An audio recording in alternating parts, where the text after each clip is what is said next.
শুধু বাংলাদেশের না, সারা পৃথিবীর ক্ষমতা অর্জন করতে পারবে। সেই রাস্তা পবিত্র কোরআনে বলে দেওয়া আছে। কিন্তু যখন আমার ভরসা শুধু দুনিয়াবী রাস্তাগুলো, কোন কোন দুনিয়াবী রাস্তার মাধ্যমে আমি ক্ষমতায় যেতে পারবো, তখন তো আমাকে কম্প্রোমাইজ করতেই হচ্ছে। এটা শুধু ক্ষমতা কেন্দ্রিক নয়, আমাদের বাস্তব জীবনেও প্রত্যেকটা জায়গায় গিয়ে আমার মনে হবে এটাই তো একমাত্র রাস্তা, দুনিয়াবী রাস্তা, যেটা আমাকে অবলম্বন করতেই হবে। তখন আমরা কল্পনা করি না যে না, এখানে অদৃশ্য বলে কিছু আছে। আল্লাহ সুবহানাহু তাআলা মূসা আলাইহিস সালাতু ওয়াস সালামকে সেই জ্ঞানটি চাক্ষুষ বাস্তবে দান করেছিলেন। মূসা আলাইহিস সালাতু ওয়াস সালাম ফেরাউনের তুলনায়, ফেরাউনের শক্তি এবং সামর্থ্যের তুলনায় মূসা আলাইহিস সালাতু ওয়াস সালাম যত দুর্বল ছিলেন, আজকের ফিলিস্তিনের গাজার মানুষ ইসরায়েলের তুলনায় তত দুর্বল নয়। আজকের সমগ্র বিশ্বের মুসলমানেরা আজকের পাশ্চাত্য বিশ্বের তুলনায় অত দুর্বল নয় যত দুর্বল মূসা আলাইহিস সালাতু ওয়াস সালাম এবং বানু ইসরাইল ফেরাউনের শক্তি এবং সামর্থ্যের কাছে ছিলেন। তাহলে মূসা আলাইহিস সালাতু ওয়াস সালাম বিজয় অর্জন করবে কিভাবে? মূসা আলাইহিস সালাতু ওয়াস সালাম যেভাবে বিজয় অর্জন করেছে ওটাই বিজয় অর্জনের রাস্তা। মূসা আলাইহিস সালাতু ওয়াস সালামকে আল্লাহ সুবহানাহু ওয়া তাআলা শিখিয়েছেন যে হাতের লাঠি তুমি ব্যবহার করছো, দুনিয়ার মানুষ মনে করছে এটা কাঠের তৈরি একটা লাঠি। আমি তোমাকে শিক্ষা দিচ্ছি যে দুনিয়ার মানুষ যে সমস্ত কার্যকরণের সূত্র অবলম্বন করে তার মালিক তো আমি। যেহেতু তার মালিক আমি, সেহেতু আমি এই লাঠিকে এখনই সাপে পরিণত করে দিতে পারি, যাতে তুমি জ্ঞান অর্জন করতে পারো যে তুমি চোখে যা দেখতেছো এগুলো সবই যে কোনো মুহূর্তে চেঞ্জ হয়ে যেতে পারে আল্লাহ চাইলে। ওই লেভেলের ইয়াকিন যাতে তোমার অর্জন হয় যে আল্লাহ আমার হাতের লাঠিকে এখন ইনস্ট্যান্ট সাপ বানিয়ে দিচ্ছে, সে আল্লাহ আমার চোখের সামনে যে কোনো কিছুকে যে কোনো সময় পরিবর্তন করে দিতে পারে। ওই লেভেলের বিশ্বাস যাতে তুমি অর্জন করতে পারো। কেননা ফেরাউনের শক্তি সামর্থ্যের সামনে ইয়াকিন বিল গায়ব, অদৃশ্য আল্লাহর শক্তি এবং ক্ষমতার উপর যদি পূর্ণ ইয়াকিন না থাকে, মূসা আলাইহিস সালাতু ওয়াস সালামের বিজয়ের কোনো রাস্তা নাই। তখন মূসা আলাইহিস সালাতু ওয়াস সালামকেও কম্প্রোমাইজ করতে হবে যে না, আমাকে তো দুনিয়াবী রাস্তা ছাড়া আমি তো ফেরাউনের সাথে পারতেছি না, অতএব আমি আমার আকীদা এবং আদর্শ সব কিছুতে আমি কম্প্রোমাইজ করব, যাতে দুনিয়াবী রাস্তা দিয়ে আমি ফেরাউনের সাথে লড়াই করতে পারি। কিন্তু সেই শিক্ষা আল্লাহ সুবহানাহু ওয়া তাআলা মূসা আলাইহিস সালাতু ওয়াস সালামকে দেননি। এবং জাদুকরেরা যখন মূসা আলাইহিস সালাতু ওয়াস সালামের লাঠির প্রদর্শনীর সামনে সিজদা করল, তখন সিজদা করার মূল কারণটাই ছিল জাদুকরদের হাতেও কিন্তু লাঠি ছিল, দড়ি ছিল, এবং জাদুকরদের হাতের লাঠি এবং দড়িও কিন্তু সাপে পরিণত হয়েছিল। মূসা আলাইহিস সালাতু ওয়াস সালামের লাঠিও সাপে পরিণত হয়েছিল। তাহলে জাদুকরেরা সিজদা করবে কেন? পৃথিবীর সবচেয়ে টপ লেভেলের জাদুকররা সেখানে উপস্থিত হয়েছে, তাদের দড়িও সাপে পরিণত হয়ে গেছে, যেটা দেখে মূসা আলাইহিস সালাম ভয়ও পাচ্ছিলেন। কিন্তু জাদুকরেরা দেখলো যে তাদের যেই লাঠি এবং দড়ি সাপ হয়ে গেছে এটা জাদুর সাপ, আর মূসার লাঠি যে সাপ হয়ে গেছে এটা বাস্তব সাপ। ঠিক যেই বাস্তব সাপ বিলে ঘুরতেছে, আমাদের আশেপাশে আল্লাহর তৈরি করা জ্যান্ত যে সাপ আছে, এই লাঠি সেই জ্যান্ত সাপ হয়ে গেছে, চোখের ভেলকি, জাদুর সাপ নয়। কিন্তু তাদের দড়ি এবং তাদের লাঠিগুলো ছিল চোখের ভেলকি, জাদুর সাপ। আর মূসা আলাইহিস সালাতু ওয়াস সালামের লাঠি হয়ে গেছে জ্যান্ত জীবন্ত সাপ। তখন তারা বুঝে গেছে এইটা তো জাদু নয়, তো অসম্ভব, জাদু হলে আমাদের মতো হবে। তো অবশ্যই মূসা আলাইহিস সালাতু ওয়াস সালাম আল্লাহ সুবহানাহু ওয়া তাআলার নবী, কেননা তার লাঠি জীবন্ত সাপ হয়ে গেছে, বাস্তব সাপ হয়ে গেছে, যেই সাপ আর সাপগুলোকে খেয়ে ফেলতে পারে, সেই সাপ হয়ে গেছে। তখন তারা সিজদায় পড়ে গেল। তো মূসা আলাইহিস সালাতু ওয়াস সালামকে আল্লাহ সুবহানাহু ওয়া তাআলা শিখিয়েছেন তুমি চোখে যা দেখছো এইটা পৃথিবীর মানুষের দৃষ্টিতে এগুলোই দুনিয়াবী আসবাব, কিন্তু যদি অদৃশ্যে বিশ্বাস রাখো, আল্লাহর শক্তি এবং আল্লাহর ক্ষমতার উপর বিশ্বাস রাখো, তা আল্লাহ যে কোনো সময় যে কোনো কিছু পরিবর্তন করে দিতে পারে। এবং বিজ্ঞানের আলোকেও এটা অসম্ভব নয়। বিজ্ঞানের আলোকেও প্রত্যেকটা জিনিসের যে ডিএনএ আছে, জীব জন্তু জড় পদার্থ প্রত্যেকটার মধ্যে যে ডিএনএ আছে, এগুলোর অধিকাংশই ডিএনএ কমন। যেমন মানুষ এবং বানরের ডিএনএ 98% কমন, মানুষ এবং শুকুরের ডিএনএ 98% কমন। তথা আমি আরও যদি স্পষ্ট করে বলি সহজ করার জন্য, যে মানুষ মানুষ হয়েছে আর শুকুর শুকুর হয়েছে শুধু 2% পার্থক্যের কারণে। বানর বানর হয়েছে আর মানুষ মানুষ হয়েছে শুধু 2% পার্থক্যের কারণে। আরও যদি উদাহরণ দিয়ে সহজ করে বলি, তাহলে একটাই মোবাইলে আমি লাইটও চালাচ্ছি, কলও দিচ্ছি, মেসেজও করতেছি, এই প্রত্যেকটার পিছনে কোডিং আছে। কোডিং কিন্তু সেম ল্যাঙ্গুয়েজ। ঠিক আমরা যখন বাংলা লিখি তখনও কলম দিয়ে কালি বের হয়, যখন আরবি লিখি তখনও কলম দিয়ে কালি বের হয়, যখন ইংরেজি লিখি তখনও কলম দিয়ে কালি বের হয়, সবই তো কলমের কালি। শুধু একটু পরিবর্তনের কারণে একটা আলিফ হয়ে গেছে, একটু পরিবর্তনের কারণে একটা এ হয়ে গেছে, একটু পরিবর্তনের কারণে একটা ক হয়ে গেছে। ঠিক ওই রকমই কোডিং ল্যাঙ্গুয়েজ একটু পরিবর্তনের কারণে একটাতে চাপ দিলে লাইট জ্বলতেছে, একটাতে চাপ দিলে কল যাচ্ছে। তো এটা যে মানুষের তৈরি করা কোডিং সিস্টেমের প্রোগ্রামিংয়ের পার্থক্যের কারণে সুযোগ সুবিধাগত পার্থক্য, তৈরিগত পার্থক্য, জিনিস একই, ল্যাঙ্গুয়েজ একই।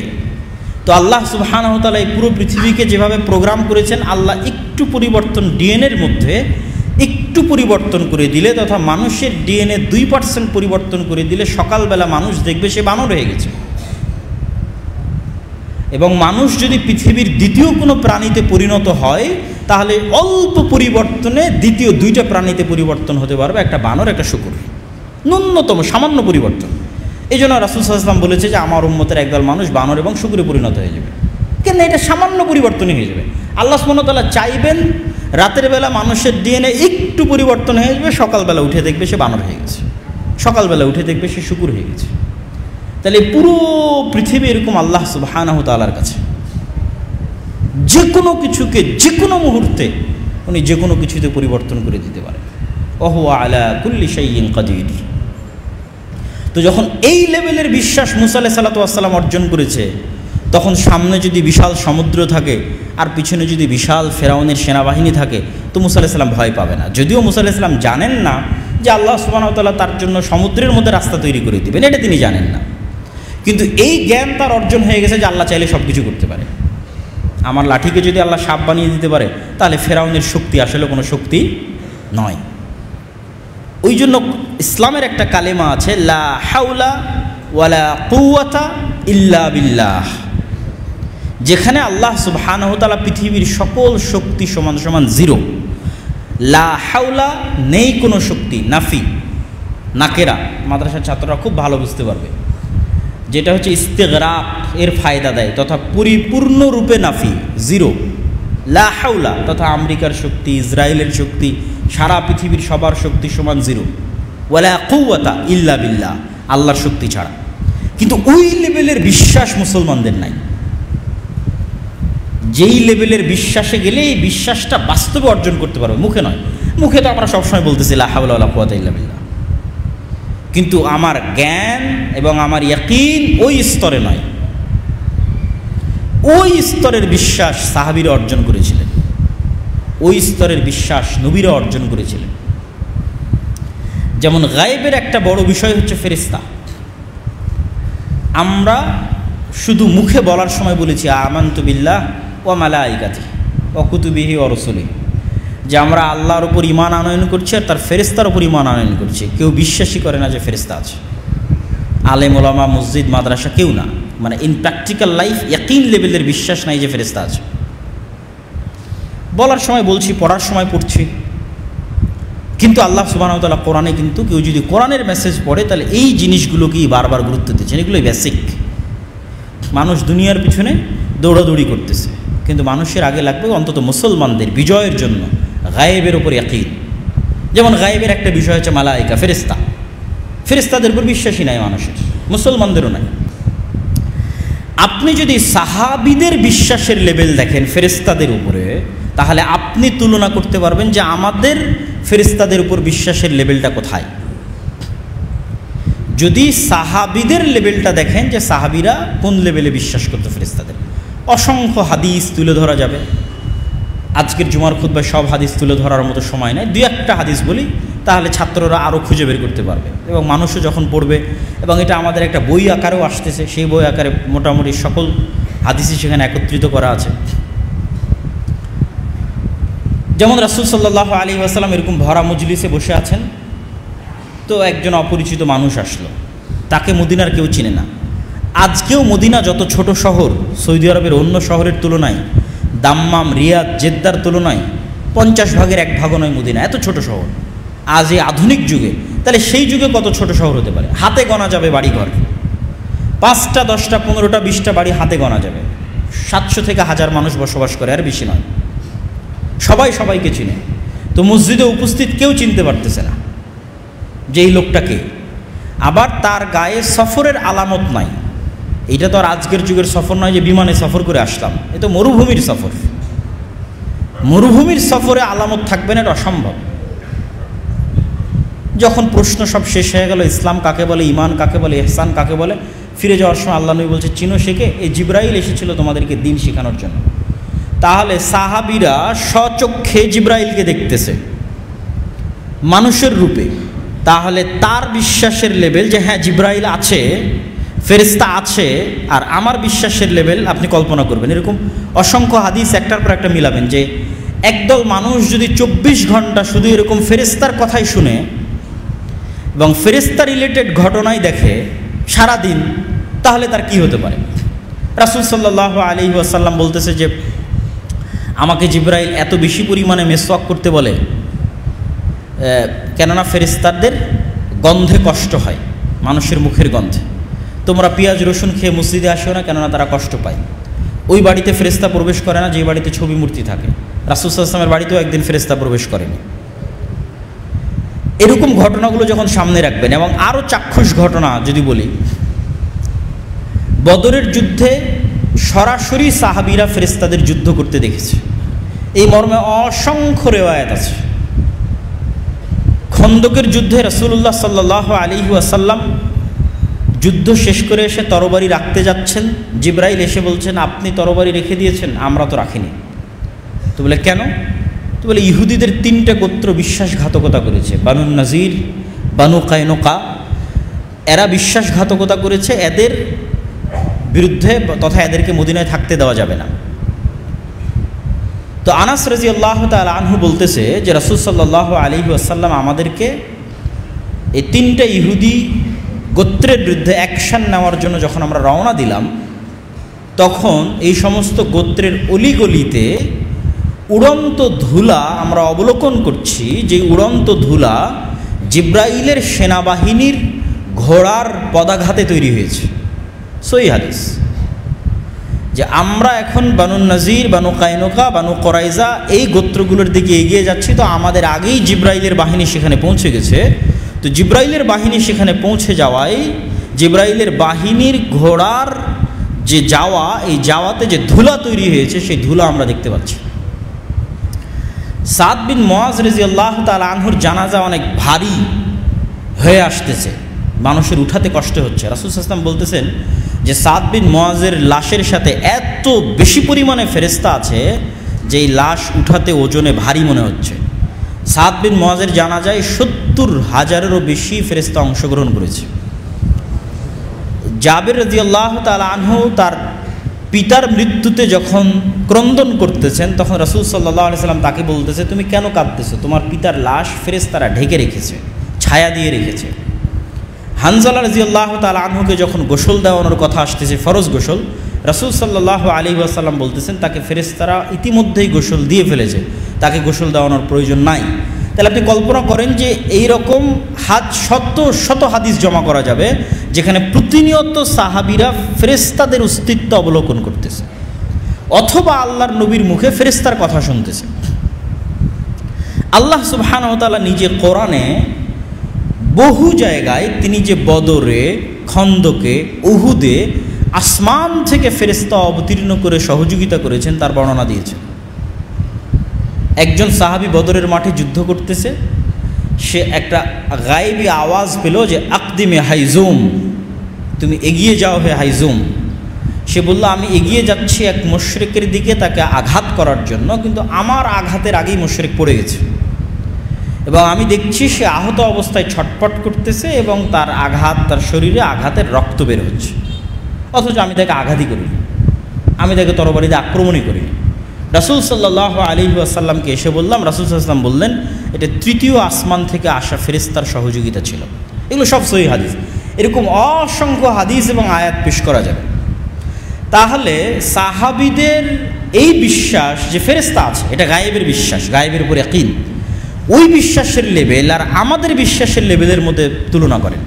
তাহলে এবার যখন খালিদ বিন ওয়ালিদ যুদ্ধের মাঠে যাবে, তখন খালিদ বিন ওয়ালিদের ভরসা দুনিয়াবি আসবাবের উপর কতটা হবে আর আল্লাহর সাহায্য এবং শক্তির উপর কতটা হবে, ওইটাই ছিল মুসলমানদের বিজয়ের মূল মন্ত্র।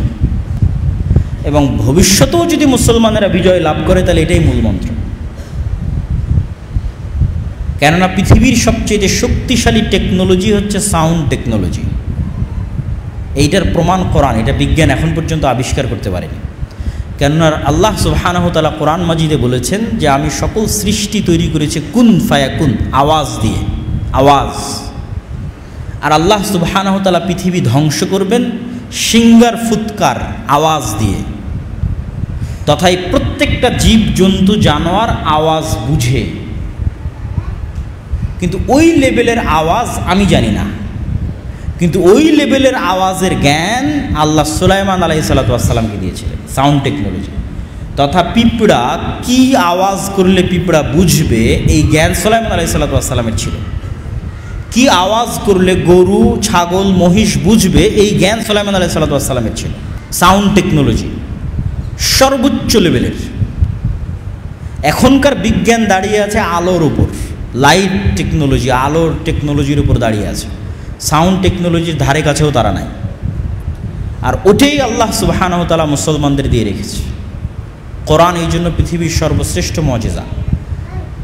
কেননা এগুলোর থেকে সাউন্ড, আওয়াজ বের হয়, জিকির, সাউন্ড, আওয়াজ, এগুলো প্রভাব বিস্তারকারী, এগুলো প্রভাব বিস্তার করবেই।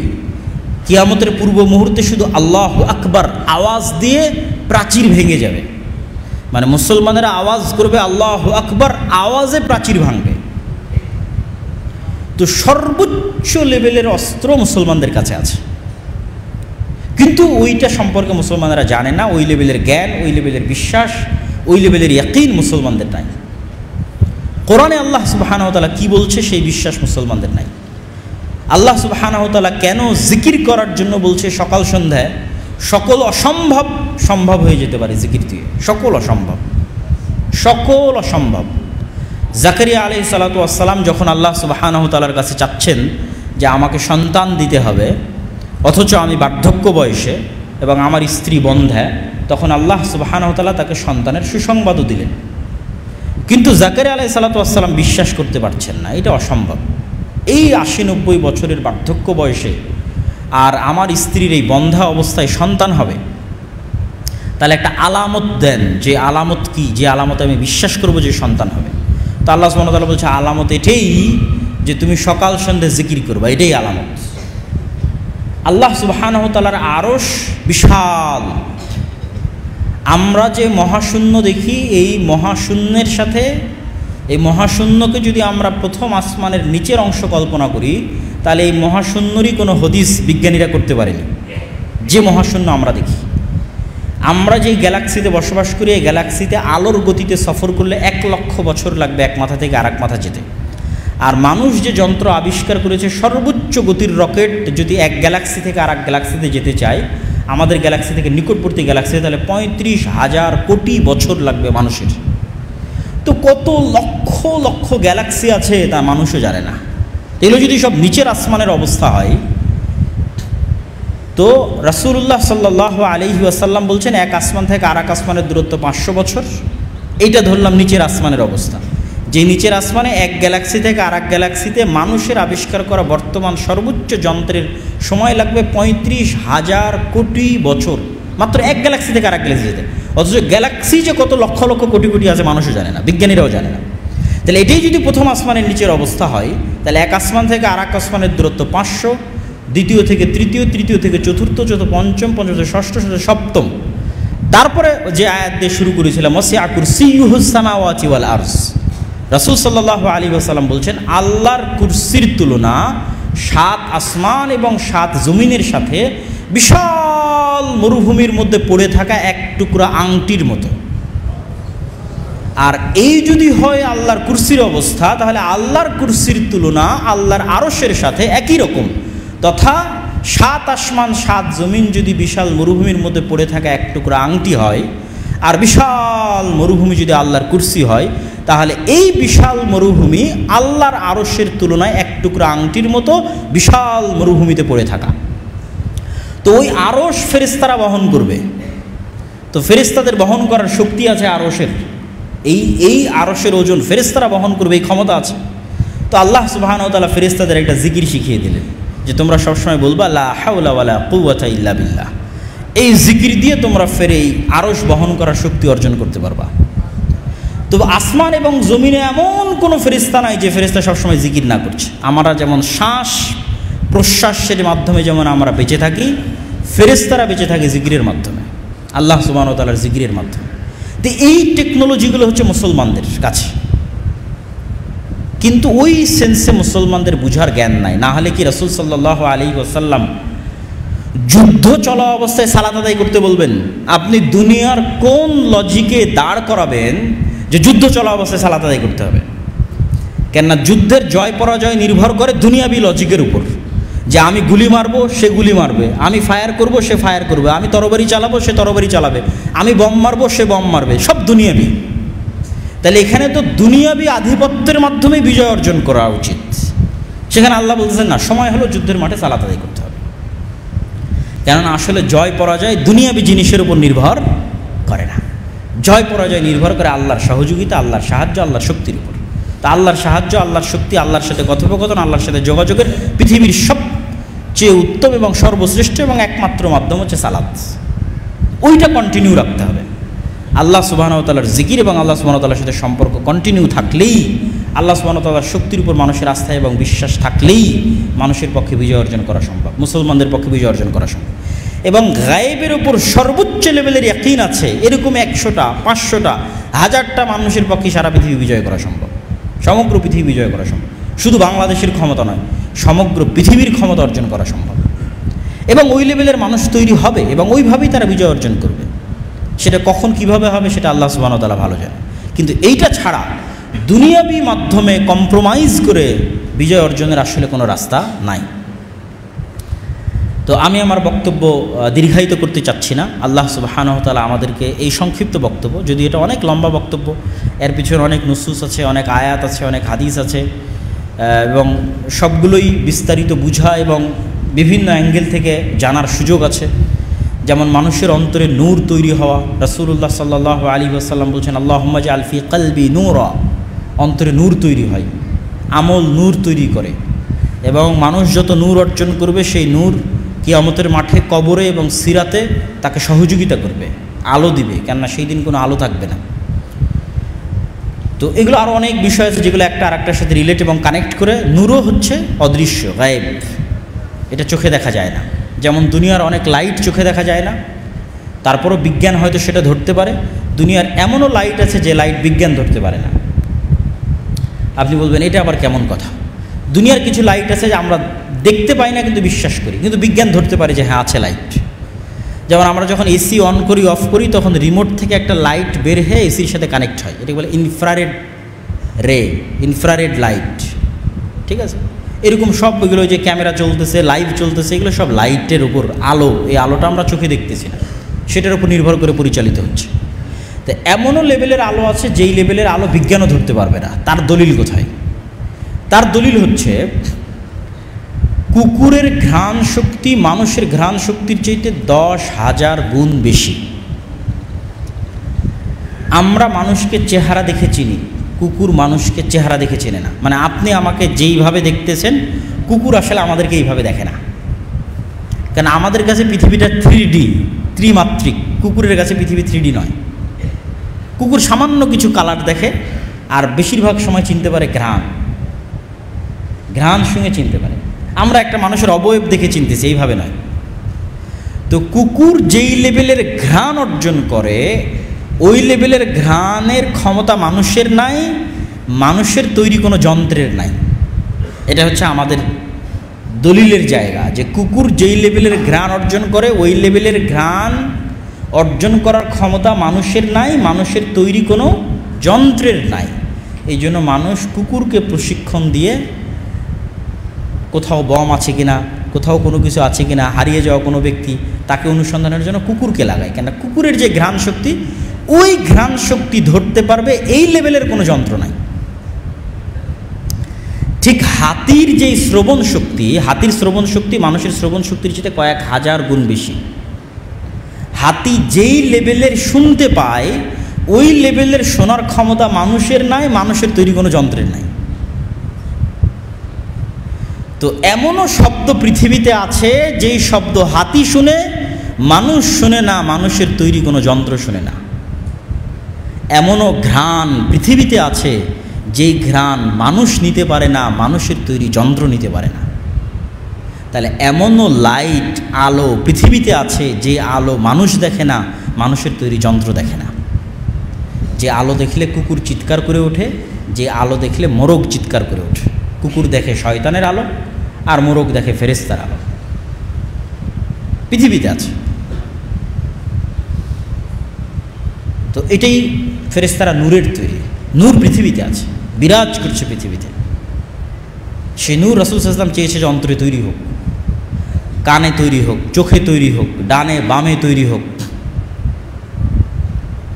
কিন্তু সেই নূর মানুষ দেখতে পায় না।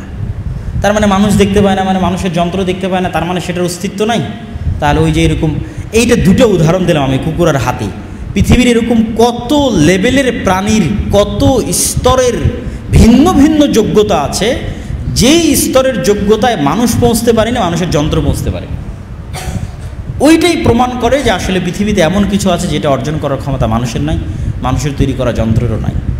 সুতরাং শুধু চোখে যা দেখবো এটাই বিশ্বাস করব, এটা অর্জনের পিছনেই ছুটবো, আর এটাই সব কিছু, এটা মনে করা বোকামি। বরং আল্লাহ সুবহানাহু ওয়া তাআলা মানুষকে যে কোনো মুহূর্তে, যে কোনো অবস্থা থেকে মানুষকে পুনরুজ্জীবিত করতে পারে। মানুষকে তৈরি করার জন্য আল্লাহ সুবহানাহু ওয়া তাআলা একটা সিস্টেমের মুখাপেক্ষী নন, যে শুধু বাবা মা থাকবে, বিয়ে হবে, তারপরে মানুষের জন্ম হবে। এটা আল্লাহ পৃথিবীতেই করেনি, পরকাল তো বহুদূরের কথা। পৃথিবীতেই করেনি মানে আদম আলাইহিস সালামের কোনো বাবা মা ছিল না। তাহলে বাবা মা ছাড়াই আল্লাহ সুবহানাহু ওয়া তাআলা আদম আলাইহিস সালামকে তৈরি করেছে, মানে একটা ভিন্ন সিস্টেমে তৈরি করেছে। হাওয়া আলাইহিস সালামকে মাতা ছাড়াই তৈরি করেছে, মানে এটা আর একটা সিস্টেমে তৈরি করেছে। আর ঈসা আলাইহিস সালামকে বাবা ছাড়াই তৈরি করেছে, মানে এটা আর এক সিস্টেমে তৈরি করেছে। বিভিন্ন ভার্সন, বিভিন্ন সিস্টেম। তাহলে আপনি যদি মনে করেন যে না, শুধু বাবা মা এবং মায়ের পেটের মাধ্যমে এই সিস্টেমে মানুষ তৈরি হবে, তাহলে আল্লাহ কিয়ামতে কীভাবে তৈরি করবে? আল্লাহ সুবহানাহু ওয়া তাআলা এগুলো কোনো কিছুর মুখাপেক্ষী নন। যে আল্লাহ সুবহানাহু ওয়া তাআলা এই জন্য উদাহরণ দিয়েছে যে একটা বীজ যেভাবে বৃষ্টি পড়লে নতুন করে জন্ম হয়, তো বিজ্ঞানীরা বলতেছে যে একটা খেজুরের বীজ যদি মরুভূমির মধ্যে 10,000 বছর পড়ে থাকে, তারপরে যদি সেখানে বৃষ্টি হয়, তবুও আবার গাছ গজাবে। 10,000 বছর পরেও ওই খেজুরের বীজ থেকে গাছ হতে পারে। আর মানুষের ডিএনএ এবং জেনেটিক্স নিয়ে গবেষণা করে বিজ্ঞানীরা এখন যে অবস্থায় গেছে, বিজ্ঞানীরা, আমি আল্লাহ সুবহানাহু ওয়া তাআলার কথা বলতেছি না, বিজ্ঞানীরা এখন যে অবস্থায় গেছে, আর কয়দিন পর আশ্চর্য হওয়ার কোনো উপায় নাই যে বিজ্ঞানীরা যদি মানুষের বাজারে যদি লিভার বিক্রি হয়, বাজারে যদি কিডনি বিক্রি হয়, আশ্চর্য হওয়ার কিছু নাই। কেননা ফুলকপি থেকে ব্রকলি তৈরি হয়েছে। এরকম যত জাতের ভিন্নতা দেখতে পাচ্ছেন বিভিন্ন আবাদে, এগুলো সব ডিএনএতে চেঞ্জিং করা, জেনেটিক্সে চেঞ্জিং করা। সেটা ধান হোক, ফলমূল হোক, আপেল হোক, কমলা হোক, পেয়ারা হোক, যত নতুন নতুন গবেষণা হচ্ছে, এগুলো জেনেটিক্সে পরিবর্তন করার মাধ্যমে নিয়ে আসতেছে। তো মানুষের একটা চুলের কয়েক লক্ষ গুণের একটা গুণ যদি বিজ্ঞানীরা পায়, আমি আল্লাহর কথা বলতেছি না, মানুষের একটা চুলের কয়েক লক্ষ গুণের একটা গুণ যদি বিজ্ঞানীরা পায়, তাহলে ওই মানুষের ডিএনএ থেকে ওই মানুষের কিডনি বানিয়ে দিতে পারবে, লিভার বানিয়ে দিতে পারবে, কোষ তৈরি করে দিতে পারবে, হয়তো আর 50-100 বছরের মাথায়। তাহলে মানুষ কীভাবে বিশ্বাস করে যে আল্লাহ সুবহানাহু ওয়া তাআলা মানুষকে পুনরায় তৈরি করতে পারবে না? এই জন্য পরকালের উপর ইয়াকিন, ফেরেশতাদের উপর ইয়াকিন, আল্লাহ সুবহানাহু ওয়া তাআলার শক্তি এবং সামর্থ্যের উপর ইয়াকিন এবং পরকালমুখী জীবন, এটাই হলো মুসলমানদের সফলতা। তো আমার বক্তব্যের শেষে এসে আজকে আমরা যে উদ্দেশ্যে মূলত রাজশাহীতে আসা বা রাজশাহীতে আজকে আমাদের একত্রিত হওয়া, সেটা হচ্ছে কোরআন এবং দিন শিক্ষা কোর্স দীর্ঘদিন যাবৎ আমাদের এখানে পরিচালিত হয়েছে। 20 দিন করে আমাদের এই কোর্সটা চলেছে। সেখানে আলহামদুলিল্লাহ এখন পর্যন্ত আমাদের 1.5 শতাধিক ছাত্র জামিয়া সালাফিয়াতে বিভিন্ন জেলা থেকে এসে 20 দিনব্যাপী এখানে থেকে কোরআন এবং দ্বীনের মৌলিক জ্ঞান অর্জন করে গেছে। তো এই বছর খানিক চলার পর এই কোর্সের উপর আমাদের পুনর্মিলনী অনুষ্ঠান আজকে আয়োজন করা হয়েছে। তো সেখানে অনেকেই হয়তো উপস্থিত হয়েছেন। জুমার পর আমাদের সেই অনুষ্ঠানটা পরিচালিত হবে, সেখানেও সকলকে উপস্থিত থাকার উদাত্ত আহ্বান জানাবো সুন্নাত সালাত পর। আর জামিয়া সালাফিয়া এবং আদ-দাওয়া ইলাল্লাহর যে কার্যক্রমগুলো আছে সেই কার্যক্রমগুলোতে সকলের স্বতঃস্ফূর্ত অংশগ্রহণ। আমাদের কার্যক্রমগুলো প্রতিষ্ঠান কেন্দ্রিক, হয় মাসিক আল ইতিসাম, নিয়মিত মাসিক আল ইতিসামে আমি নিজে লিখি, আরও অনেক জ্ঞানীগুণী ব্যক্তিরা লেখে, সম্পাদকীয় আসে বিভিন্ন সমসাময়িক যুগোপযোগী বিষয়ে। আজকেও হয়তো মাসিক আল ইতিসাম পাবেন, মাসিক আল ইতিসাম নেওয়া। আমাদের মাকতাবাতুস সালাফ থেকে প্রকাশিত বিভিন্ন বই, নতুনও কিছু বই আজকালের মধ্যে প্রকাশিত হয়েছে সম্ভবত রাসূল সাল্লাল্লাহু আলাইহি ওয়াসাল্লামের শিক্ষকতা সম্পর্কে তার আদর্শ, সেটিকে কেন্দ্র করে, এবং আরও অনেক বই। মাকতাবাতুস সালাফ, তুবা পাবলিকেশন, সে বইগুলো সংগ্রহ করা, অথবা জামিয়া সালাফিয়ার সাথে মুআদালা অধিভুক্তির মাধ্যমে জামিয়া সালাফের সিলেবাসে প্রতিষ্ঠান পরিচালনা করা, অথবা দাওয়া ইলাল্লাহর মাধ্যমে মক্তবের প্রশিক্ষণ নিয়ে যেমন আমরা জাতীয় মক্তব প্রতিযোগিতা আয়োজন করতেছি, সারা দেশে চলতেছে, যেটার ফাইনাল রাউন্ড টিভিতে আয়োজিত হবে। 30 দিনব্যাপী রমজান মাসে সরাসরি টিভিতে সম্প্রচারিত হবে। এটা বাংলাদেশের ইতিহাসে প্রথম কোনো মক্তব ভিত্তিক প্রতিযোগিতা। তো এই যে কার্যক্রমগুলো, যেমন কর্জে হাসানা প্রজেক্ট, আমরা দেখা যাচ্ছে অনেকেই ব্যবসা করি, টাকা ব্যাংকে ফিক্সড ডিপোজিট করে রেখে দিয়েছি, এবং অনেকেই চায় যে ব্যাংকে ফিক্সড ডিপোজিট থাক, কিন্তু আমি সেখান থেকে কোনো লাভ নিতে চাই না। তো সেটার জন্য আপনাদের সুবর্ণ সুযোগ হচ্ছে কর্জে হাসানা প্রজেক্ট, যে এখানে আপনাদের টাকা মানুষের মধ্যে কর্জে হাসানা হিসেবে ব্যয় হবে, এবং আপনি চাইলে আপনাকে ফেরতও দেওয়া হবে। সেটার জিম্মেদারি প্রতিষ্ঠান গ্রহণ করবে। তো কর্জে হাসানা প্রজেক্ট সহ আর যতগুলো কার্যক্রম চলতেছে, সকল কার্যক্রমে সম্পর্কে জানা, জ্ঞান অর্জন করা, মানুষের মধ্যে ছড়িয়ে দেওয়া, এবং সর্বোপরি আগামী সালাফি কনফারেন্স 6-7 নভেম্বর রাজশাহীতে দেশ বিদেশের আলেমুলামা থাকবে। সৌদি আরব, পাকিস্তান, ভারত, 3 দেশের আলেমুলামা থাকবে। আল্লামা ইবতিসামিল জহির হাফিজাহুল্লাহ, তারও আসার কথা আছে। তো এই সালাফি কনফারেন্সের প্রচার, তার কুপন, তার পোস্টার, এগুলো সবই আজকে এখানে উপস্থিত আছে। তো যার যেভাবে যেটাতে অংশগ্রহণ করা সম্ভব, যেটা নিয়ে যাওয়া সম্ভব, সে সেটার সাথে যুক্ত হয়ে এই দাওয়াতি কাজগুলোকে সহযোগিতা করার চেষ্টা করবেন। আল্লাহ সুবহানাহু ওয়া তাআলা আমাদের সকলকে কবুল করুক, আল্লাহুম্মা আমিন।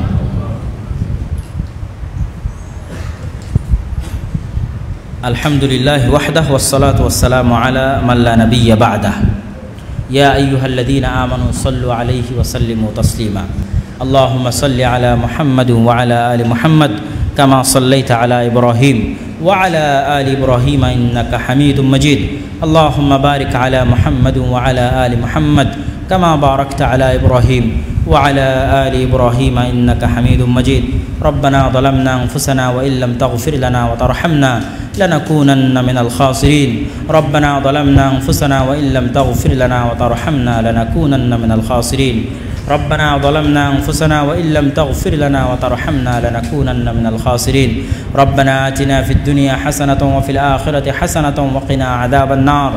ربنا آتنا في الدنيا حسنة وفي الآخرة حسنة وقنا عذاب النار.